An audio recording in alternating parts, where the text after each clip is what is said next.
Thank you, Livia. I want to thank you for the very kind invitation. It's a great pleasure to be in Split. And I have to say that when I heard about the possibility of giving a lecture, I was imagining a cozy lecture in a small room with some committed people, maybe a handful attending. So this is what I was prepared for. And now I see that I need to perform in a concert hall. So I need to get the piano. Well, you know, I used to play the piano, but I haven't for quite a while, so I don't want to embarrass you completely. I would be very bad in music, so I'm going to tell you why I'm even worse in research. So, why most published research findings don't need to be false? Well, how can we avoid that? We can have perfect studies. What is a perfect study? Well, here's a perfect study where I was involved. You know, I tried to think, what is my best paper? And all my papers are perfect, but well, I had to choose one of the most perfect among perfect. And here's one such. I'm one among many other authors that are at least as good and better than I am in terms of scientific rigor and accuracy and dedication to science from leading institutions. We joined forces. It's a collaborative analysis. It's using individual level data that we cleaned over 2 years. We didn't just try to publish a single paper, a small little paper, each one of us, but we joined forces and cleaned the data for 2 years. And we got all the data that could be accumulated around the world on that question. And we performed a meta-analysis, and we had some of the best statisticians doing the analysis, and we had a full protocol all ahead of time that we worked on very diligently.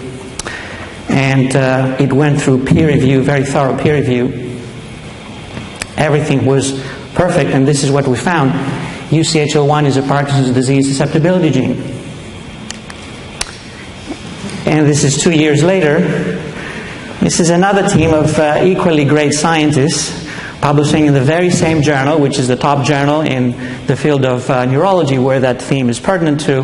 And the title is UCHL1 is not a Parkinson's disease susceptibility gene. And they did everything very well, no doubt. Their sample size, we had a tremendous sample size at that time for what was considered typical. We had like 50 times bigger sample size than what was circulating in the market of good journals. They had 3 times larger sample size than we did. They did everything as well as we did, if not even better.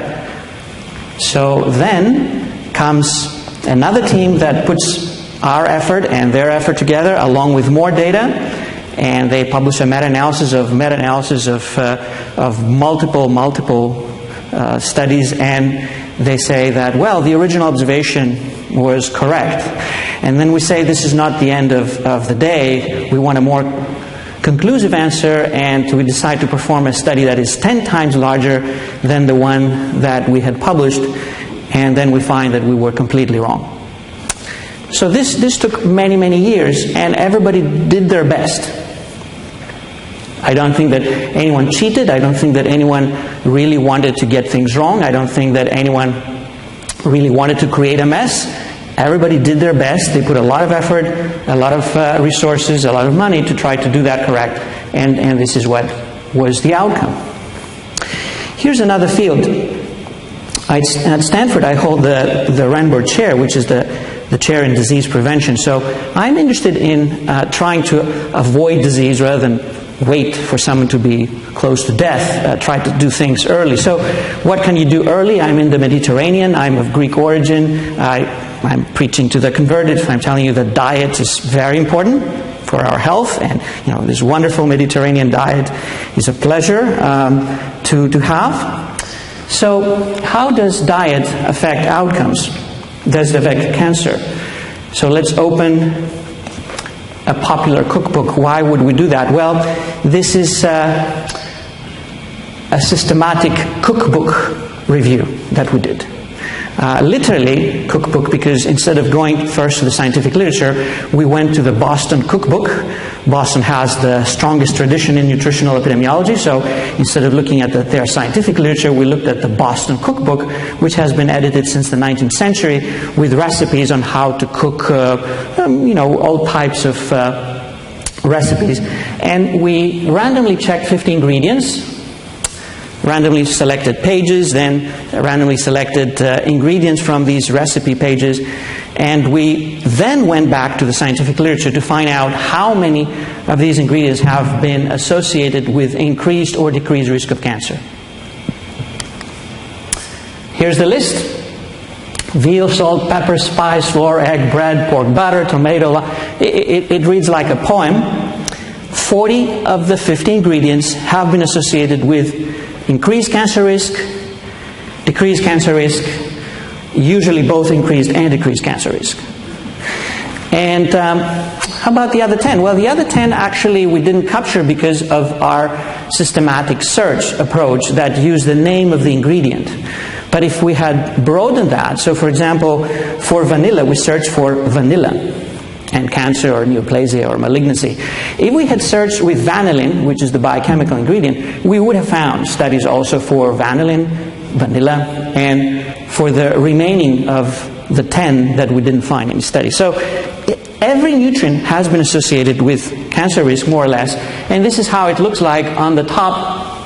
These are the relative risks for one serving per day in different cancer sites, and on the bottom it's the relative risk for one serving per day for different nutrients, for different ingredients. And as you see, there are estimates almost always on both sides of the null. There are some exceptions, probably. Let me see. So salt is always bad. This is salt here, and everything is on the bad side. Carrot is always good. Well, there's one exception here. But what do these relative risks suggest? Let's think about it. Well, this is one serving per day, so a relative risk of 0.5, which is pretty typical, and there's many that are far more than that, suggests that if you have one more serving per day, cancer risk will decrease by 50%. With 2 servings, 3/4 of cancer goes away. With 4 servings, which is not so difficult, cancer is practically eliminated. So just one ingredient, just have a little bit more on a daily basis and cancer goes away. So these studies are published in the best journals in the field. Many of those have made it even to the top medical journals. They defy common sense. They entirely defy common sense. Do I believe that nutrients affect cancer risk? Yes, I do. How much? I think the best studies that we have, for example, for fruits and vegetables, suggest that with 1 serving per day, the relative risk is something like 0.99, or it could be something like 0.999. This is still fine. If with 1 more serving per day would decrease the risk by 1% on a relative scale, or 1 in 1,000. If you explode that to billions of people on our planet, it would still be tens of thousands, perhaps even hundreds of thousands of cancer cases averted, but really a relative risk of 0.99 or 0.999 is nowhere close to any of these estimates that are completely incompatible even with plain logic. And of course, they're almost always highly contradictory with each other. Even the creme de la creme of biomedical research faces similar challenges. A number of years ago, I had looked at the most highly cited papers across the entire biomedical literature. And when it came to observational designs, 5 out of 6 had been refuted very quickly within a few years by better controlled, randomized, larger studies that showed that these effects were not there. For randomized trials, the non-replication rate was about 25%. So even the creme de la creme randomized trials, the ones that had the highest influence in the medical literature, about 1 out of 4 times they would be refuted. And obviously once you go down the scale of less important, less influential studies, probably the rates would go up substantially. Much of that problem is probably a result of the success of science. The fact that we can recognize these challenges means that we have the tools, we have the data, we have the opportunity to really realize that these problems exist. In the past, science used to be more like a hobby. You had some very rich people who had plenty of time, plenty of money, and they could experiment. Usually they were experimenting on themselves, and that's a bit risky. Don't do that necessarily. They had very little competition. There were very few colleagues that would critique, hear a knowledge, accept the results. Currently, science is a very successful big enterprise. There are scientists all over the world, and this is great. There's 15 million different names of scientists who publish papers over 15 years that have been indexed in Scopus. Probably the total number is in the range of 25 million people who author scientific peer-reviewed papers that go into major indexing databases. An estimated 160 million scholarly documents in Google, and this is increasing very rapidly at a geometric pace.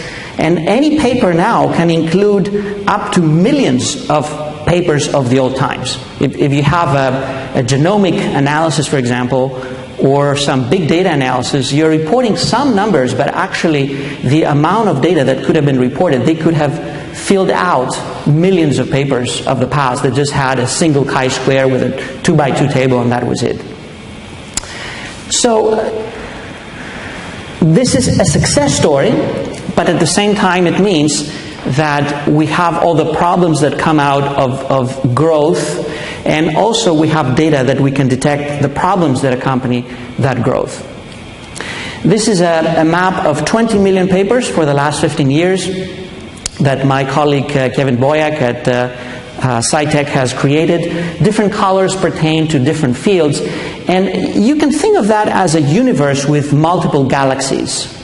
Science is not just one thing, that there's just one field, one discipline, and everybody works on that. There's zillions of disciplines, zillions of fields, of subfields, and they each have their own rules. They have their own gravitational constants in a way, and I'm not talking about the gravitational constant of the laws of gravity, but about the constants of how they do research, what they consider acceptable, how they review things, whether they even review things in depth, whether they ask for raw data, whether they ask for stringent statistical analysis, whether they even have statistical analysis, whether they use p-values, whether they do lots of other things. So each one of these disciplines may be communicating with others, but their rules of engagement are not necessarily the same. I also show you here an arrow with very tiny font that you cannot probably read, but that's what it says. Hi there, my best paper is a speck of dust in a speck of dust, and a speck of dust somewhere around here. So if you look at single papers, or single studies, or single scientists, they're close to nothing, next to nothing. To get an understanding of the larger picture, we need to try to analyze that universe. We try to analyze that set of galaxies and how they operate. Are there some common themes on how science operates across these different galaxies? One common theme is that all scientists are seeking significance. You know, I know very few scientists who say, I go to my lab, or I go to my office, or I open my laptop to make sure that I find nothing, or to make sure that I find something that is entirely non-significant. That by the end of the day, I will have nothing to show, nothing to share, nothing to tell anyone about. So this is healthy, but obviously this leads to some exaggeration. I mean, I always write in my grants that I'm planning to save the world. Well, not like that, because that's too easy to say. I say worse, you know, to convince the reviewers. I just say it in a scientific way, but obviously I lie.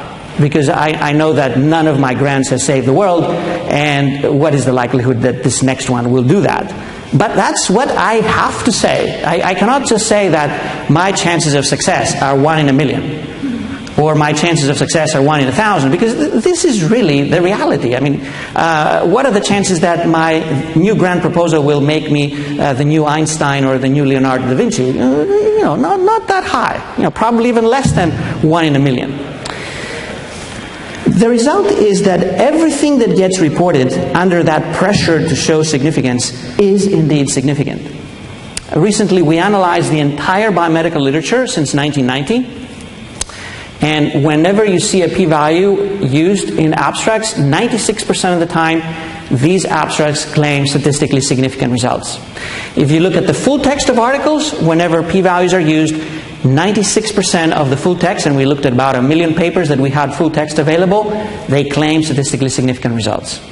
So everything is statistically significant. Discovery has become a boring nuisance. When R.A. Fisher proposed p-values, he had in mind that we need some tool to try to separate what is more important and what is less important. And at that time it worked because there was R.A. Fisher and maybe a bunch of other guys who were doing science. And that was it.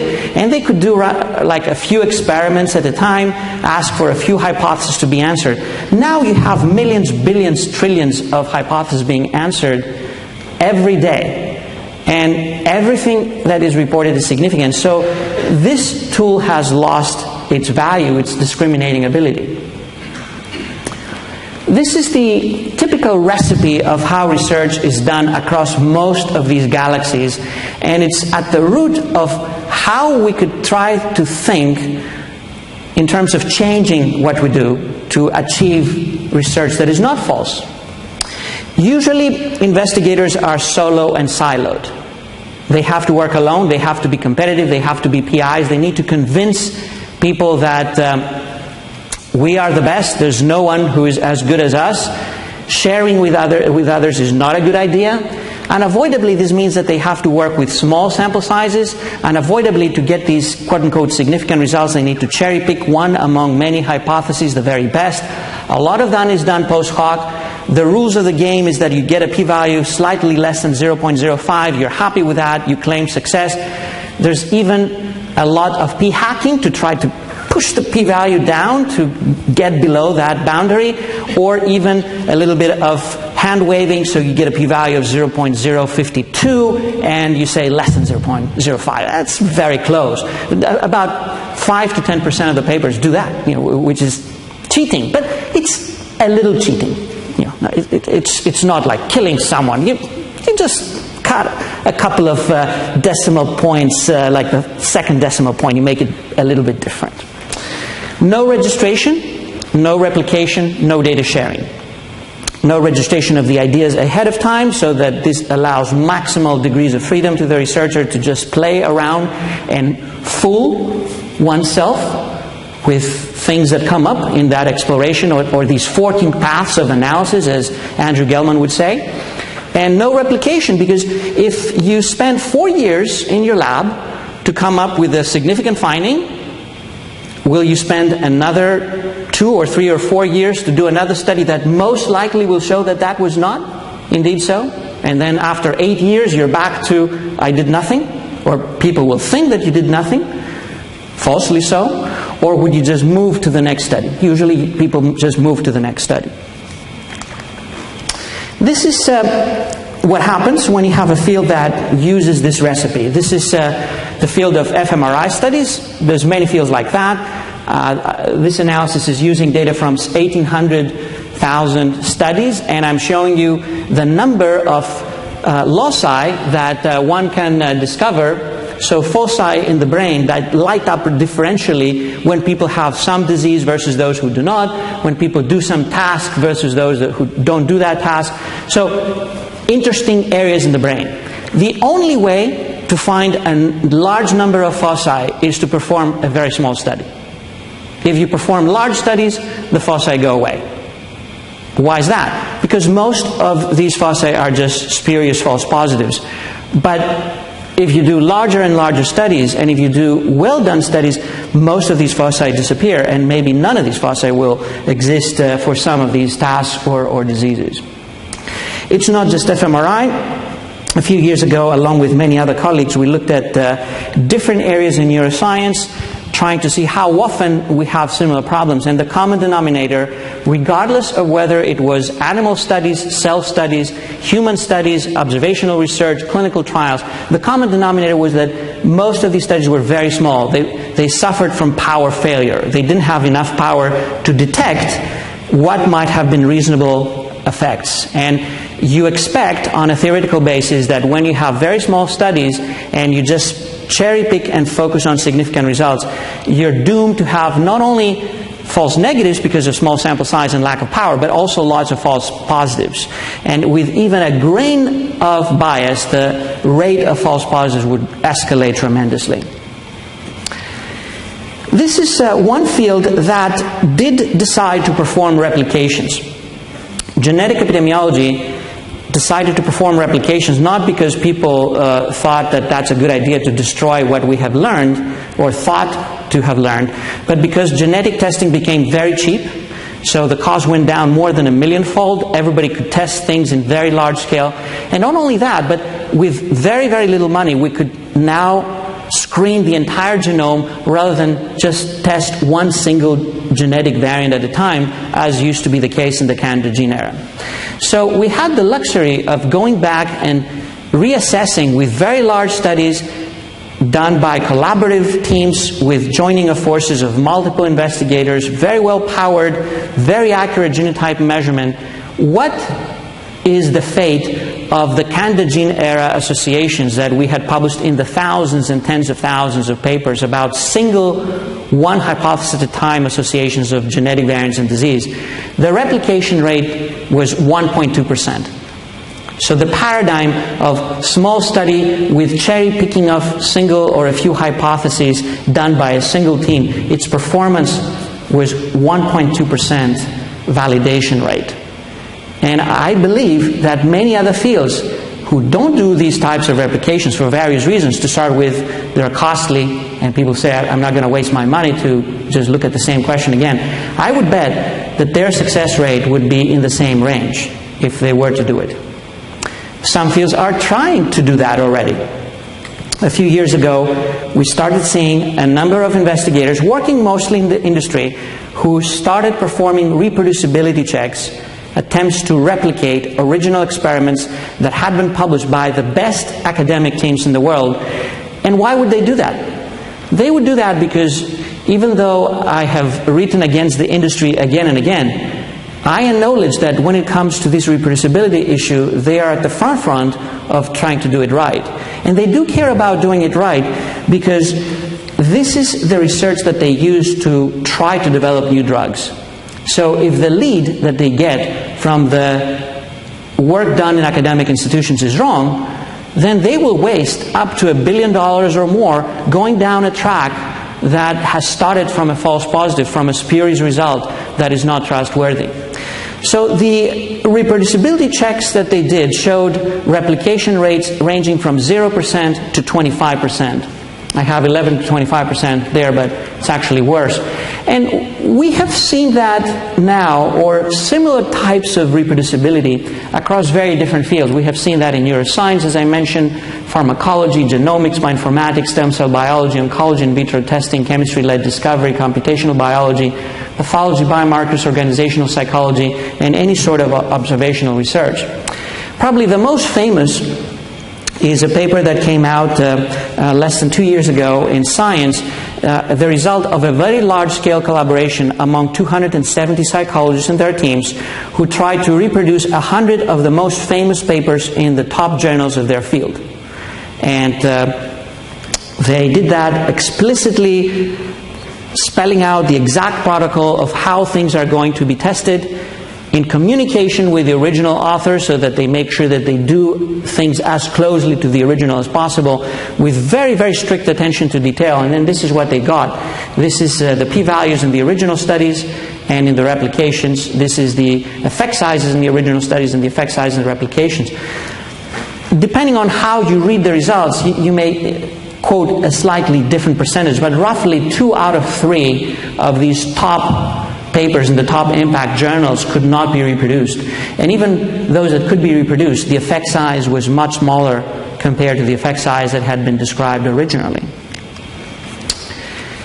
There's more opportunities for more and more discoveries, but I think that this means more opportunities for more and more errors and more noise.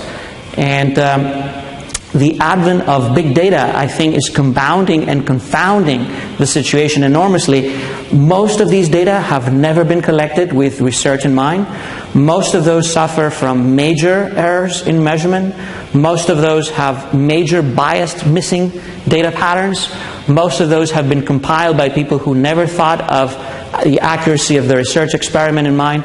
Most of those are attacked by researchers who are very aggressive and very eager to find lots of associations. So you have like the perfect storm of coming up with results that are likely to be false in their majority. There's also a countercurrent that some scientists in some areas say that, well, maybe we just need to change things completely. Maybe we just need to get rid of the scientific method. Maybe just follow the paradigm of Silicon Valley, computer science oriented types of technology. Just do it. If it works, it works. You know, you have your laptop. If it doesn't work, you can immediately say it doesn't work, isn't it? Well, there's a problem here because the laptop, if you try to turn it on and it doesn't turn on, I mean, you're stuck, and you can immediately say, this doesn't work. If your mobile dies out very fast and you're stuck in the middle of nowhere, that's a major crisis. But for medicine, people don't die within 2 hours, and they're not just turn on, turn off. They live hopefully for 80 years, and things happen to them, who knows, 3 years down the road, 4 years down the road, 10 years down the road. Some of the adverse events could happen, could be cancer that develops many, many years downstream. So just proving that we have done it doesn't really seem right. So Wired had an article saying this is the end of theory, the data deluge makes the scientific method obsolete. And I have a personal story that in late 2014 I was walking in Palo Alto, which is where I live and where Stanford is, and I came across this building with that sign, Theranos, in front of it. Now, being of Greek origin, I thought, what does Theranos mean? And my thought was that it was very close to Thanatos, which is death in Greece, and in Greek, or Tyrannos, which is tyrant. But then I Googled them up, and I realized that they meant that it was the combination of therapy and diagnosis. So Theranos, for whatever combination you want to make of this. And that they were planning to completely disrupt medicine and healthcare with a new technology that would make diagnostic testing of anything 100 times cheaper, 100 times faster, 100 times easier, and that everybody from now on would be tested on a daily basis. Their CEO was giving talks that she was being tested repeatedly for tons of things, and nobody would die from cancer because they would get the early signals to act upon, and they would test themselves in the morning, in the afternoon, at night. I don't know, maybe they would wake up after midnight to be tested again, and everything would be so simple, and everything that we knew about diagnostic approaches and about medicine and prevention would just go away. And I tried to see what literature is there to support their claims. I found out that they had the highest valuation than any startup, $9 billion, within a very fast track, but there was not a single paper that they had published.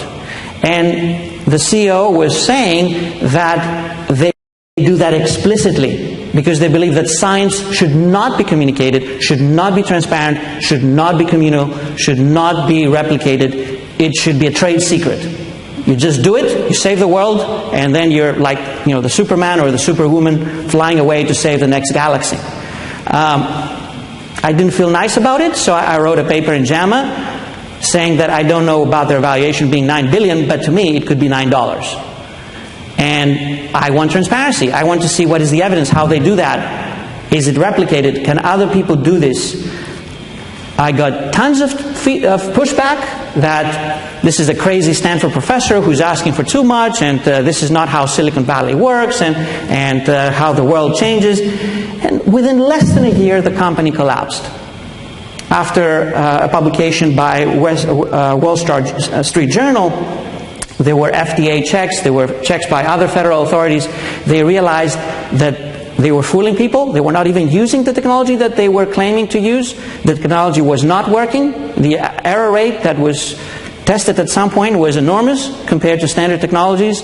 They had absolutely nothing. And all of that because it was a trade secret and lack of transparency. So now their valuation is less than what they have made as an input for money. Another component beyond replicability or reproducibility is utility. So I guess this is a mixed audience, but not all scientists are trying to make something useful, and I have lots of respect about that. Many people work in blue sky science. You can have no clue about what will be the outcome of that. Maybe you come up with some technology that 50 years down the road will be used in a completely different field compared to what was the original intention. But most fields, especially in applied science, do have an intention to produce something useful. A few months ago, I published that paper trying to see what are the reasons why most research is not useful, even if it is correct. Even when things bypass all of these problems and we do get something correct, most of the time it's still not useful. And here are some features to consider on deciding whether something is useful or not. There's 8 features. Is there a problem? If there's no problem, why are we doing this? If it's applied research and we're trying to create a problem rather than solve a problem, that's not good news. And very often, the research that we do, we're creating problems rather than solving them. Context placement. Has the prior evidence been systematically assessed to inform the need for these new studies? Sometimes we just have tons of studies and we just don't need any new ones. Information gain. How much are we going to learn from that new study, regardless of what the results are? If we say we are going to learn if the results are significant, nope, this is wrong. Who knows if they're going to be significant? They may be significant, they may be non-significant, they may be anything. Can we have information gained from a significant and from a non-significant result? Then that makes sense. If we're only going to have information gained from a specific result, then we're doomed to go after that specific result. We're going to just try to fool ourselves endlessly until we get the result that we desire. Pragmatism. Is that research reflecting real life? Most research doesn't really reflect real life. Patient-centeredness. Do patients care about that? If it's medical research about something that we want to change outcomes in patients, are these the outcomes that patients do care about?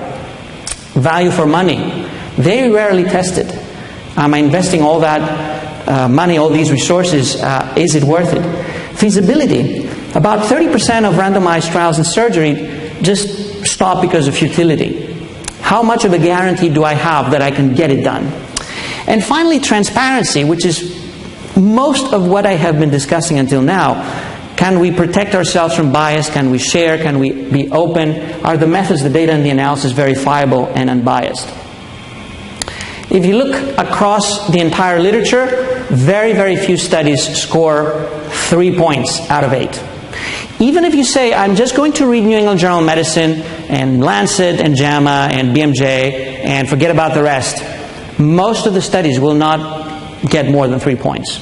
It's very, very rare to have a study that fits all of these points perfectly. If you know of any, please come and tell me, because I'm trying to come up with a list of some studies that really score very highly. So how do we go about some of these problems? I already made some suggestions as I was going through the examples, what we could have avoided or how we could have done things differently. There's many solutions being proposed. The science of proposing solutions for science has become also very successful recently. And this is also scary. There's the cost of coming up with a lot of erroneous proposals when something becomes very prominent. Most of these proposals arise out of some person taking a microphone like me and saying, this is how it needs to be done. And where is the evidence for that? usually there's no evidence. I mean, many of the things that I write are speculation, so you have to be very, very careful when I say something and there's no evidence to back it up. And as people recognize these problems, I think that we will see more and more proposals, and we have to think very carefully about which ones of those have evidence, and how do we try to get evidence about fixing the problems rather than making them worse. This is 12 families of proposed solutions that have appeared in the literature. Large-scale collaboration, adoption of replication culture, registration at multiple levels, studies, protocols, analysis codes, data sets, raw data and results, sharing, again, of multiple level types of resources, data, protocols, materials, software, and other tools, reproducibility checks and practices, containment of conflicted sponsors and authors and other types of conflicts of interest, more appropriate statistical methods, standardization of definitions and analysis, more stringent thresholds for claiming discoveries or successes, improvement of study design standards, improvement in peer review, reporting and dissemination of research, and better training of the scientific workforce in methods and statistical literacy. I think most of those make sense, and some, but not all of them, also have some evidence base to support them, but this is very uneven across the board. I showed you the example of genetics, where the replication rate was 1.2%. And I think this is one example where the first family of solutions has worked very well. Collaboration.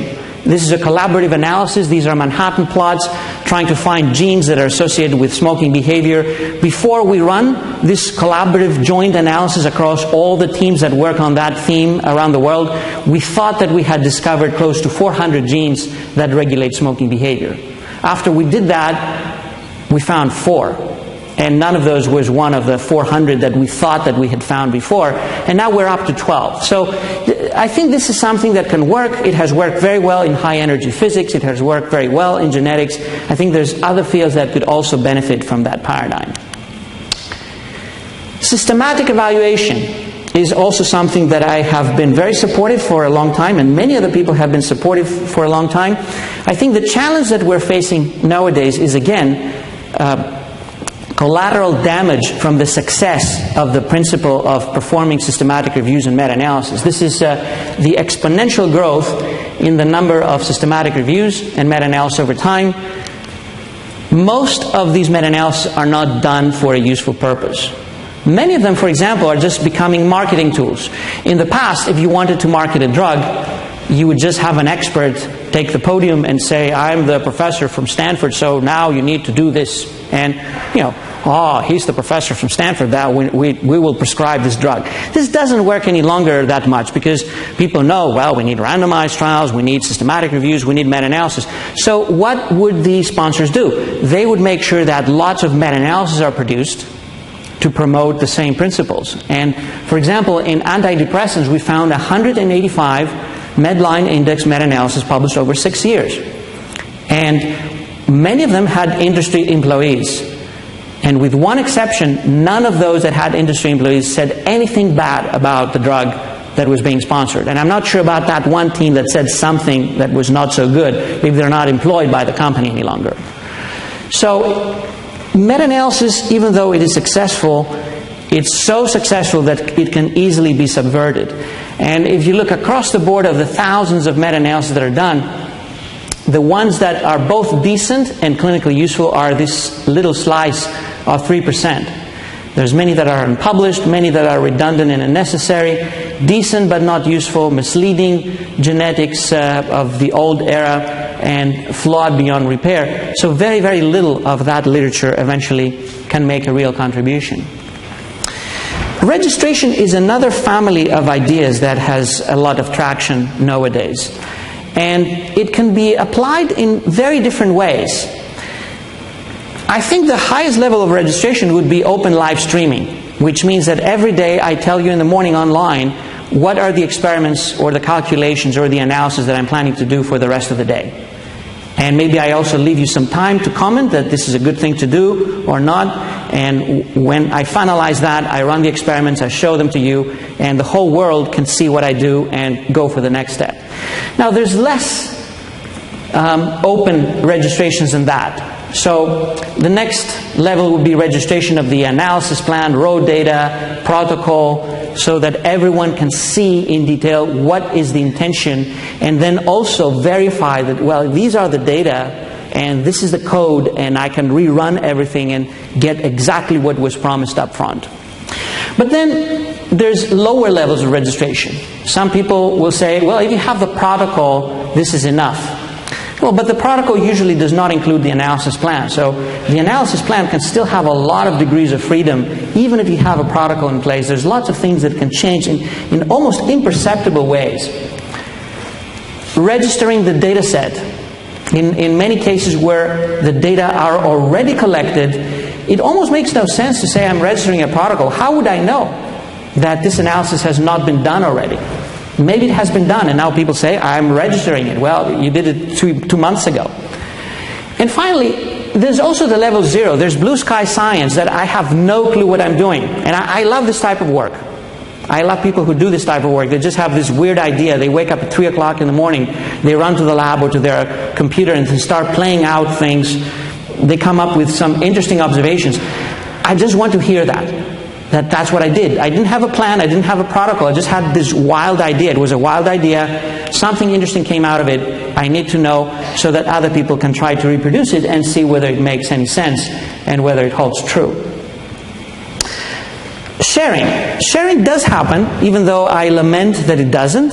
If you look at the instructions to the authors or the editorial policies and what major journals say, they encourage sharing. They don't say, don't share your data, don't share your protocols. Actually, many of them increasingly ask you for the protocol to be available, especially for randomized trials.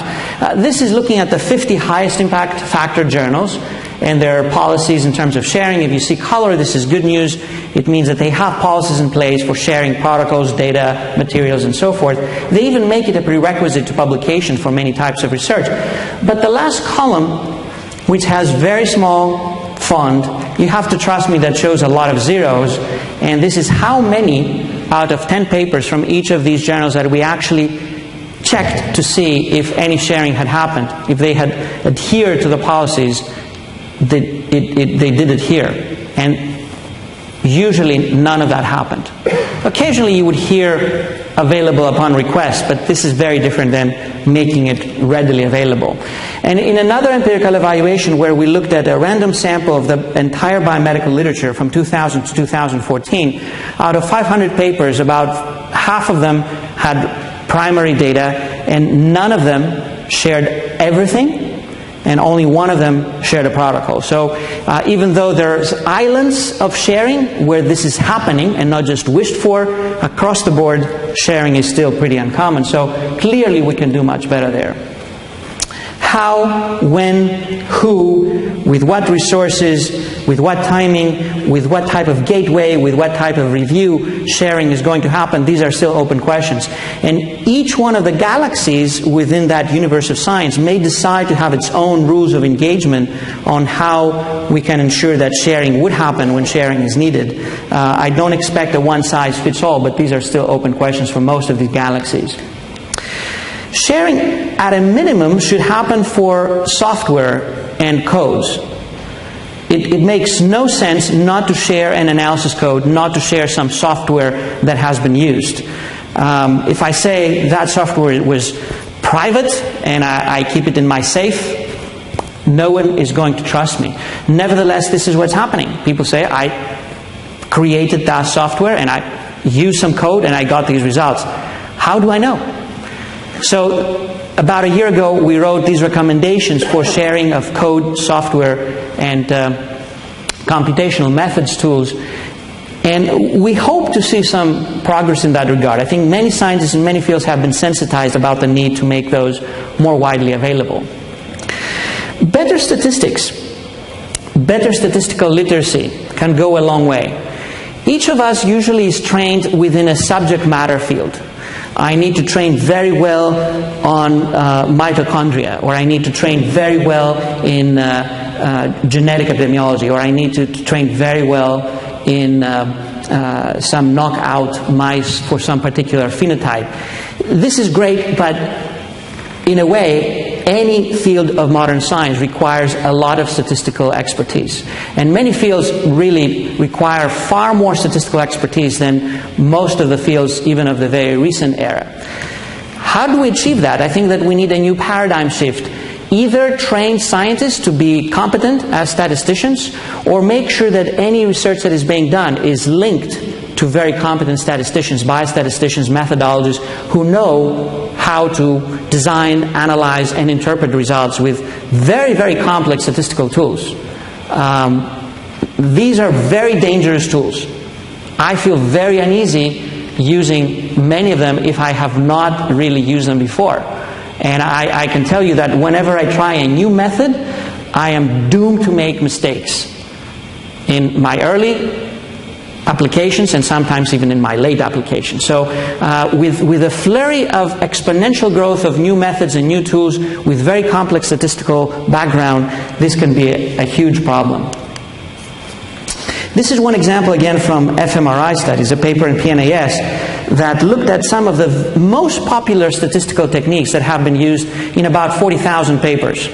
They found out that some parametric models were coded in a way that a p-value of 0.04 that you would claim success, significant, actually corresponded to a real p-value of 0.8 or 0.9. It was just a minor glitch in the software and the way that it was routinely used. So you have 40,000 papers that are affected by that, and not all of them, of course, would be completely wrong, because some cases the p-values would not be affected so tremendously, but many thousands are.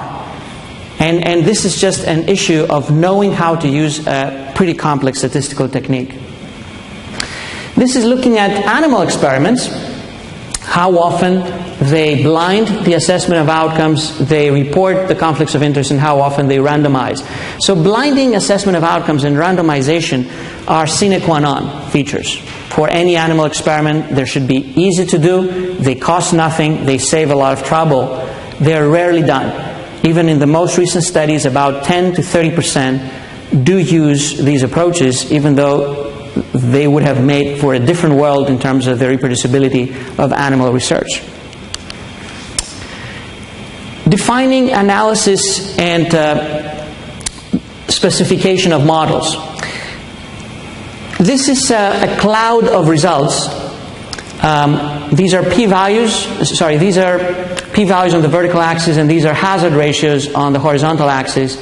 And what I'm plotting you here is 1 million results of p-values and hazard ratios for the association of variables like creatinine and alpha tocopherol with the risk of death in the National Household Survey done in the US.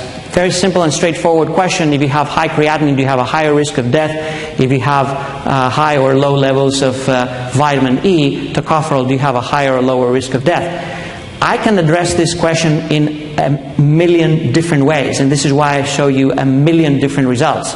Why is that? Because I can adjust or not adjust for different things. Mortality is affected by age, by gender, by exercise, by diet, by whether you had cancer, what type of cancer, heart disease, blah, blah, blah. So I can add or not any of these variables. If I have 19 variables to add, I have 2 to the 19 choices, which is about 1 million choices. And I can get, eventually, this V-shaped distribution. 70% of the results suggest that alpha tocopherol decreases the risk of death. 30% suggest that it increases the risk of death. It is what I call the vibration of the effects causing the Janus phenomenon. Janus was a Roman god who could face in both directions. So if I believe that vitamin E is good for you, I can pick a result that suggests that it decreases the risk of death. If I believe that it's bad for you, I can easily pick a result that suggests that it increases the risk of death. How do we solve that problem? We need exact specification of the model. We need pre-specification of the model and documentation on why a specific model was used. Or, if we don't have that, we need to explore all the possible models and see what is the robustness of the results based on different options. Conflicts of interest. Major problem. There's conflicts of interest anywhere. There's conflicts of interest that are financial, but there's also academic conflicts of interest. we need to think as a society, also as scientists, what types of studies do we allow to be done by whom? Can we allow conflicts of interest in randomized trials? Can we allow conflicts of interest in meta-analysis, in decision analysis, in guidelines? How do we make sure that we get rid of them? I think that this is still an open question. We have many examples that emerge when things reach to court. You can't really see conflicts of interest. I mean, you may read the acknowledgement section and get a glimpse of that, but conflicts of interest usually get revealed when things reach to court, and then you hear all these stories about how companies like Pfizer orchestrate a whole agenda of promoting specific products. And they give the message that we need to attack on all fronts, create randomized trials and their results, create editorials, reviews, expert opinion. Everybody will give the same message that gabapentin is very effective. Yes, it is very effective. And very safe. Yes, it is very safe. And never causes any adverse event. Yes, it never causes any adverse event. And you have like a chorus of experts, evidence, whatever you want to believe, saying you the same thing, and it's all fake. Reporting standards. If you go to the Equator site, there's about 300 reporting standards for different types of design. Very useful. They help to improve transparency, to see how do we report things, to make sure that people understand what was done. The main caveat is that it's often too late, because sometimes there's lots of things that have been done that were just completely wrong or foolish. So if I need to be transparent, I just need to say, I was very foolish, or I didn't know what I was doing, and this is what I did. Would people do that? Or would they just hide things under the carpet? There's a new wave of reporting standards that try to propose what the protocol should include. So we have protocol reporting standards, and this may end up being a bit better, but it's still a little early in the game. Guidelines. Many clinicians don't have time for all that mess. They say, I will just wait for the guideline.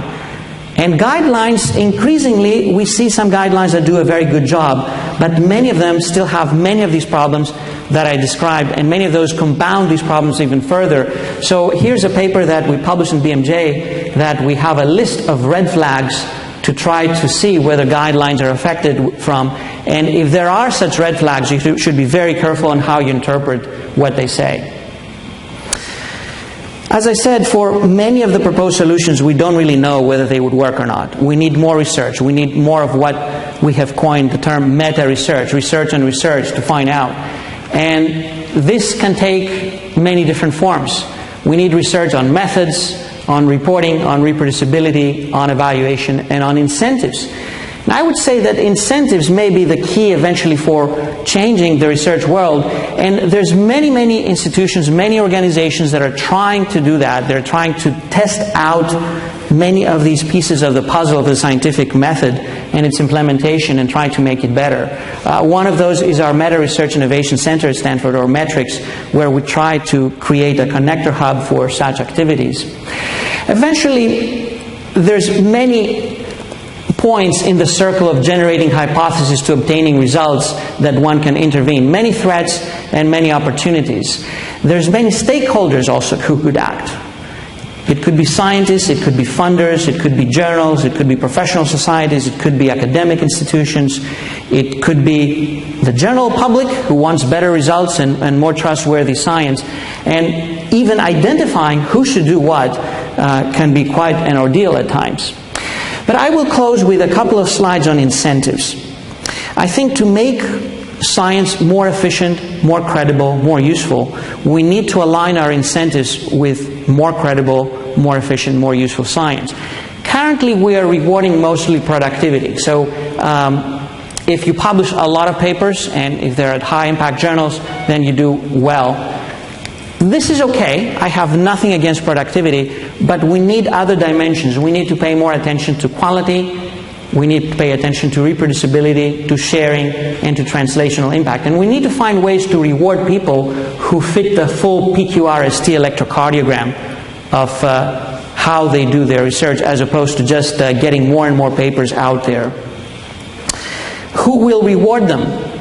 Is it going to be government? government funding agencies? Is it going to be public entrepreneurs? Is it going to be private entrepreneurs, philanthropists?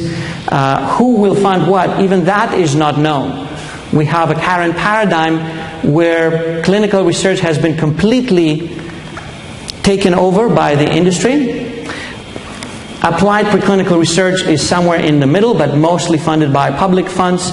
And blue sky science is still funded by public funds, but very little funding is available. And I argue that we need to revisit even that. I think that we need clinical research and evidence-based research that is funded by the public, because it serves the public to have trustworthy results on what they can take, what they can do, what they should not take, what they should not do. Obviously, we need funding for blue sky science.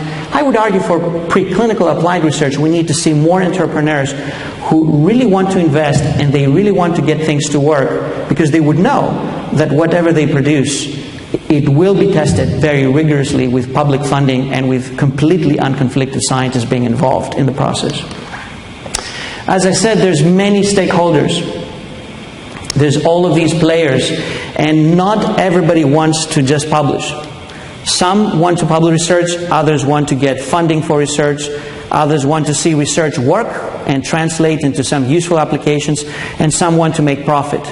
And there's nothing wrong with any of that, provided that it's well aligned and that we maintain efficiency, credibility, and utility. So to conclude, despite everything that I've told you, I'm a very firm believer, I have always been so, that science is the best thing that has happened to humans. Most biomedical research and beyond is unfortunately not credible. Only a small portion eventually is useful. 100% credible and 100% useful research is an unattainable utopia. However, there is substantial room for making research practices more efficient and research results more credible and useful. There are many possible interventions, but only some of them have strong empirical support.